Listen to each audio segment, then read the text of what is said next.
Hello மக்களே, இங்கே பாருங்கள். ஃபுல்கா, சப்பாத்தி, என்ன ரொட்டி, எது வேணால் சொல்லுங்கள். இவ்வளோ சுட சுட சுட சுட போட்டு கொடுத்தா நீங்கள் எத்தனை ரொட்டி சாப்பிடுங்க சொல்லுங்கள். மறக்காமல் சொல்லுங்கள், பொய் சொல்லாத சொல்லுங்கள். எப்படி இருக்குது பார்த்தீங்கன்னா, ஒரே ஒரு ரொட்டிங்க நானாக மடிச்சு நான் ஒரு டிப் பண்ணி ஒரு சாப்பிட்டீங்கன்னு வச்சுக்கோங்க. அந்த மாதிரி ஒரு சந்தோஷம் எதுவுமே இருக்காது. நல்லா இருக்குதுங்க. மண்ணை விட யாரெல்லாம் போகிறாங்களோ இந்த கடைக்குள்ளே நுழையாத ஆளே இருக்க மாட்டாங்க இந்த ரொட்டியை சாப்பிட்றதுக்குமே. அந்த அளவுக்கு சாஃப்டாக இருக்கும். எத்தனை ரொட்டி இறங்குதுன்னு தெரியாது. ஒரு வாட்டி நீங்கள் இந்த ரொட்டியை சாப்பிட்டு பார்த்தீங்கன்னு வச்சுக்கோங்க, எந்த மாதிரி இருக்குன்றதே சொல்ல முடியாது. இது புது மாதிரியான ஷாப்பு. உண்மையிலேயே ரேட்டு கம்மி தான், ஆனால் குவாலிட்டி தரமாக இருக்கும். நீங்கள் சாப்பிட்டுட்டு சொல்லி பாருங்கள். இந்த ரொட்டி 4 மடிப்பு தாங்க மடிப்பாங்க, ஒரு ரொட்டி முடிஞ்சிடுங்க.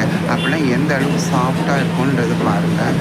சின்ன வயசில் இந்த மாதிரி டெக்னிக்கெல்லாம் தெரிஞ்சு இந்த வடக்கன்ஸ் வந்திருக்காங்கன்னா அவங்க எந்த அளவுக்கு எக்ஸ்பீரியன்ஸ் எப்படி ஆயிருப்பாங்கன்னு பாருங்கள். இந்த மாதிரியெல்லாம் நம்மளால சொல்ல முடியவே முடியாது. ஆனால் இவனுக்கு ஒரு தொழிலுக்கு ஒரு தர்மம். ரெண்டாவது இவன் செய்கிறதுக்காகவே சாப்பிடலாம். உண்மையிலே சாஃப்டாக இருக்கும்.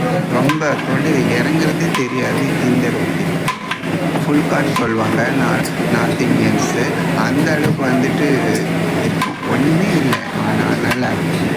ஒன்றுமே இல்லை ஆனால் நல்லா இருக்கும். இதுதான் நான் சொல்லுவேன். அந்த அளவுக்கு லைட் வெயிட்டு, செம டேஸ்ட்டு.